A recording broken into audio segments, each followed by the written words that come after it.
ये आकाशवाणी है। कार्यक्रम सुर्खियों में प्रस्तुत है कोरोना वायरस संक्रमण पर स्वास्थ्य विशेषज्ञ डॉक्टर रमन आर गंगाखेड़कर से आकाशवाणी संवाददाता आनंद श्रीवास्तव की बातचीत।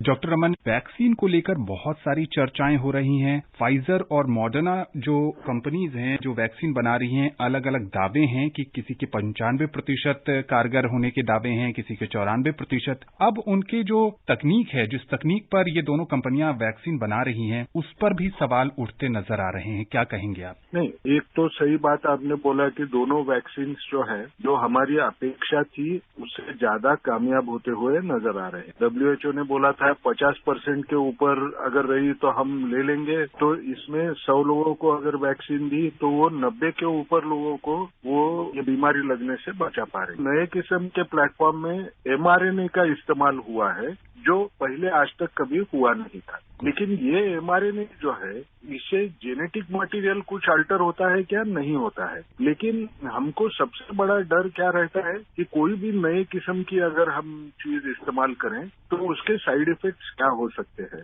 अब जनरली क्या होता है कि कोई भी वैक्सीन के साइड इफेक्ट्स अगर सीरियस अगर होना है तो वो पहले 2 महीने के अंदर हो जाते हैं। तो जब भी आपको ये वैक्सीन ट्रायल के रिजल्ट्स मिलना है, उसमें ज्यादातर लोगों का 2 महीने का पीरियड खत्म हुआ होगा, और वो खत्म होने की वजह से सीरियस साइड इफेक्ट को निकालना थोड़ा सा कठिन लगता है। लेकिन आगे चल के कुछ होगा क्या, इसकी जानकारी हमको बाद में मिलेगी। लेकिन वो साइड इफेक्ट ज्यादा सीरियस न रहने का चांस बहुत ही ज्यादा रहेगा। तो हमारे मन में उसके बारे में ज्यादा चिंता करना ये शायद जरूरी नहीं रहेगा। जो भी वैक्सीन लेंगे वो शायद ऐसे किस्म की वैक्सीन लेंगे कि जो पहले भी कभी इस्तेमाल की होगी, या उसके साइड इफेक्ट अच्छे ढंग से हमने देखे वाले रहे। डॉक्टर रमन, जैसा कि स्वास्थ्य मंत्री ने 1-2 दिन पहले कहा कि भारत में अगले वर्ष की शुरुआत में यानी जनवरी या फरवरी में कोरोना वैक्सीन आ जाएगी। सबसे पहले कोरोना योद्धाओं को ये वैक्सीन मुहैया कराई जाएगी और उसके बाद 65 साल के ऊपर के लोगों के लिए ये वैक्सीन उपलब्ध होगी। उनका ये भी कहना था कि अगले वर्ष मई-जून तक 30 से 40 करोड़ वैक्सीन जो है वो उपलब्ध होगी। अब जो देश की जनता है, जो हमारी श्रोता है, जो ये कार्यक्रम सुन रहे लोग हैं,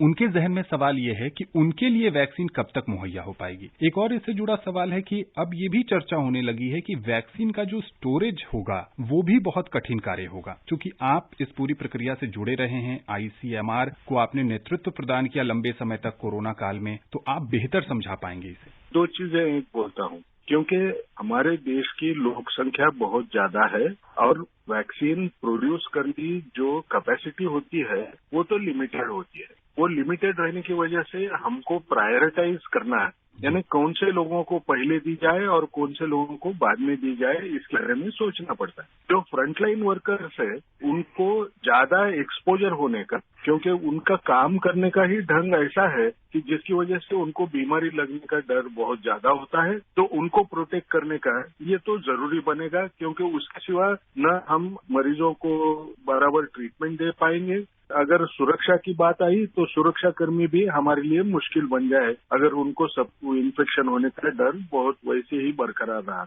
अब दूसरी बात ये आती है कि जो 65 साल के ऊपर के लोग हैं उनमें मृत्यु होने का डर ज्यादा होता है। उसकी वजह से ये 65 साल के ऊपर के जिनको डायबिटीज है, जिनको ब्लड प्रेशर है, ऐसे लोगों को पहले देने की कोशिश ये करने वाले हैं, इसमें कोई शक नहीं है। अब जैसे आपने बोला कि 30 करोड़ वैक्सीन के डोज मिलेंगे, 30 करोड़ जो हम बोल रहे हैं फिगर, तो उसका एक अंदाज आप अगर लगाएं तो 30 करोड़ यानी समझ लीजिए मेरे देश की लोक संख्या ये 140 करोड़ के 35 करोड़ के नजदीक है। मैं जब 30 करोड़ की बात करता हूं तो मैं 20% पॉपुलेशन को देने की कोशिश करूंगा। अब ये बीमारी पिछले 10 महीने से वो बढ़ते ही जा रही है अपने देश में, तो हमारे अंदाज से अभी ऑलरेडी कम से कम 20 से 25% लोगों को ये बीमारी कभी न कभी तो होके गए वाली है, ऐसे नजर में आता है। तो ये दोनों मिला के अगर आप देखें तो हम हर्ड इम्यूनिटी के इतने नजदीक रहेंगे कि सब लोगों का जो डर है मुझे भी पहले मिलना चाहिए, ये इतना जरूरी नहीं बनेगा। तो इसका मायना क्या है कि हमको देने की कोशिश करना है, सबको ही देने की कोशिश करना है। और मुझे एक उम्मीद है कि हमारी सरकार इस किस्म की है, उसने इतना इसके ऊपर सोच लगाई है, आपको शायद ये भी बताएगा कि जल्दी से जल्दी हम शायद बाकी दुनिया के जितने देश है उनमें, हमारे वैसे बड़े देश है उनमें हम सबसे पहले हमारे सारे लोगों को देने में कामयाब रहेंगे। अब ये कामयाबी किसके ऊपर निर्भर होती है? प्रोडक्शन अच्छा रहे उसके ऊपर। लेकिन हमको एक चीज समझना पड़ेगा कि अगर प्रोडक्शन एक ही वैक्सीन का बहुत ज्यादा नहीं होता है तो हम 2-3 वैक्सीन जो 90% के ऊपर जिसका असर हमको दिखाई दे रहा है, ऐसे 2-3 वैक्सीन को हम सिलेक्ट करके वो सारे वैक्सीन हम लोगों को जिस ढंग से देना है उस ढंग से देने की कोशिश करेंगे। अब रहा सवाल ये फाइजर की जो वैक्सीन है उसको -70 डिग्री टेम्परेचर पे फ्रीज में रखना पड़ता है। वो चारों तरफ हमारे यहाँ उपलब्ध नहीं है। लेकिन ये मॉडर्ना वाली जो वैक्सीन है इसको ये कंडीशन उतनी स्ट्रिंजेंट नहीं है। और सबसे बड़ी बात हमको एक समझना है, हमारे देश में जो 3 वैक्सीन बन रहे हैं उनमें के 2 वैक्सीन के बारे में हमको अच्छी मालूमात है।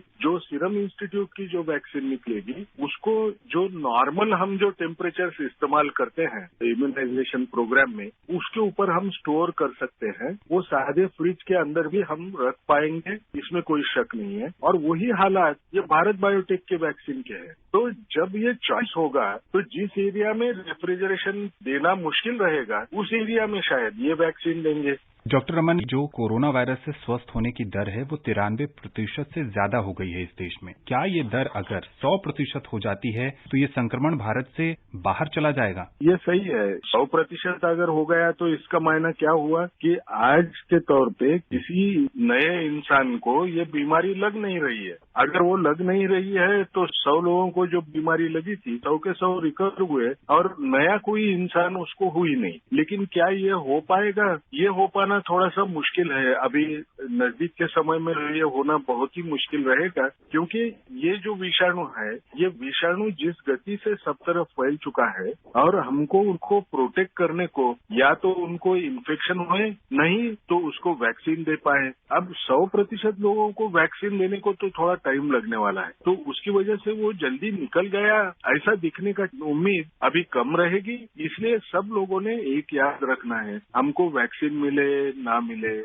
हमको जो भी कंडीशन है, हमको ये कोविड अप्रोप्रिएट बिहेवियर्स यानी मास्क का इस्तेमाल करना, 2 गज की दूरी रखना और तीसरी सबसे बड़ी बात यानी बार बार हाथ धोना, ये हमको एक आदत लगा लेना है अगले 2 साल तक के लिए। वो हमारे लिए अच्छा रहेगा, अपनी जान भी बचेगी, अपने घर वाले लोगों में किसी को बीमारी नहीं लगेगी और इसका जो बुरा असर चारों तरफ दिखाई दे रहा है वो भी कम होता हुआ नजर आएगा। डॉक्टर रमन, जैसे जैसे देश में तापमान कम होता जा रहा है क्या संक्रमण के मामले और तेजी से बढ़ेंगे?